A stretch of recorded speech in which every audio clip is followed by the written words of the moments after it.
Ready start. महोदय, अपने नगर एवं आसपास के अनेक विद्यालयों, जिनमें अधिकांश प्राथमिक पाठशालाएं थी, में कुछ माह पूर्व आमंत्रित किया गया। वहां मैंने बालकों की चहुमुखी शिक्षा पर अपने विचार व्यक्त किए। ऐसा कहते हुए मैंने 4 प्रकार की शिक्षा पर बल दिया। इस 4 प्रकार की शिक्षा से ही, क्योंकि शिक्षा का वास्तविक उद्देश्य पूरा होता है, अतः यह आवश्यक है कि इस चहुमुखी शिक्षा प्रक्रिया से बालक गुजरें। इसी से वह श्रेष्ठ मानव बन सकेगा। यह 4 प्रकार की शिक्षा है: सामान्य शिक्षा, शारीरिक शिक्षा, नैतिक शिक्षा तथा तकनीकी शिक्षा। इनमें से अंतिम अर्थात तकनीकी शिक्षा के संबंध में मुझसे एक ने प्रश्न किए हैं। विशेष करके मैंने जो यह कहा था कि बालकों को उनमें उपस्थित स्वाभाविक गुणों के अनुरूप ही तकनीकी शिक्षा दी जाए, तो वे आत्मनिर्भर होकर श्रेष्ठ जीवन व्यतीत कर सकेंगे के संबंध में स्थिति को और स्पष्ट करने को लेकर प्रश्न थे। अब अपने देश से हजारों मील दूर आपके इस विद्यालय में मैं इन प्रश्नों के दिए गए उत्तर का सारांश रखता हूँ। बात कोई असामान्य नहीं है। केवल भारत के ही परिप्रेक्ष्य में भी नहीं है। शिक्षा का इसके अब के संदर्भ में ध्येय क्या है? यह क्या ध्येय पूर्ति करने में समर्थ है या नहीं? बात इससे जुड़ी है।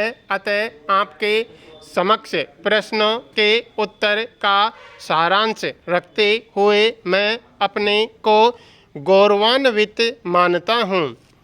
हम यह कहा करते थे कि परिवार बालक की प्रथम पाठशाला है तथा माँ गुरु, लेकिन आज परिस्थितियाँ कुछ भिन्न दिखाई देती हैं। निरंतर विकास की दौड़ अथवा प्रक्रिया में माँ सहित परिवार के दूसरे सदस्यों के पास अब समयाभाव है।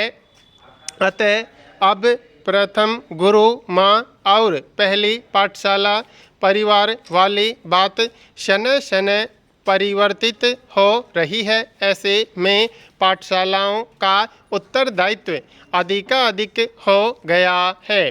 शिक्षा के ध्येय के अनुसार बालक को कैसे भावी जीवन को विकसित करने में इनकी भूमिका ही प्रमुख हो गई है। शिक्षा के ध्येय के अनुसार बालक को कैसे भावी मानव बनाना है, यह कार्य इन्हीं का हो गया है। प्राय पाठशालाएं 2 प्रकार की शिक्षा प्रमुख रूप में दे रही हैं। इनमें प्रथम है सामान्य तथा द्वितीय शारीरिक शिक्षा। सामान्य से तात्पर्य उस शिक्षा से है जो आप पाठ्यक्रम निर्धारित करके देते हैं। इसका अंत एक उपाधि प्राप्त करने में होता है। शारीरिक शिक्षा में खेलकूद, व्यायाम आदि सम्मिलित हैं। यह शारीरिक तथा इसी के साथ मानसिक विकास के लिए आवश्यक है। इससे शरीर सुंदर तथा स्वस्थ बनता है, मानसिक विकास होता है। इसीलिए पाठशालाएं सामान्य एवं शारीरिक शिक्षा के लिए कार्य करती हैं।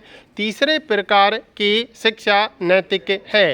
बालक को मानव अथवा मनुष्य बनाने वाली यही शिक्षा है। यदि प्रारंभ से ही इसका अभाव हो जाए तो आप जानते हैं कि क्या परिणाम निकलेगा।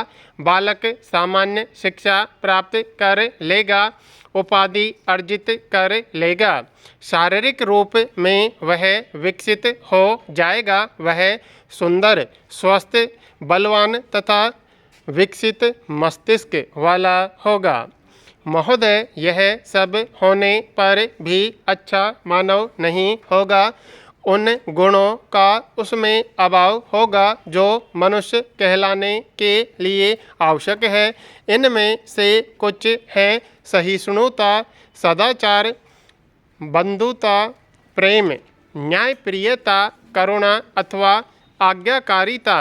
हमारे सामने अनेक बलवान, मानसिक रूप में विकसित, स्वस्थ एवं सुंदर तथा साथ ही सामान्य शिक्षा प्राप्त व्यक्तियों के उदाहरण हैं जो उच्च पदों पर पहुँचे।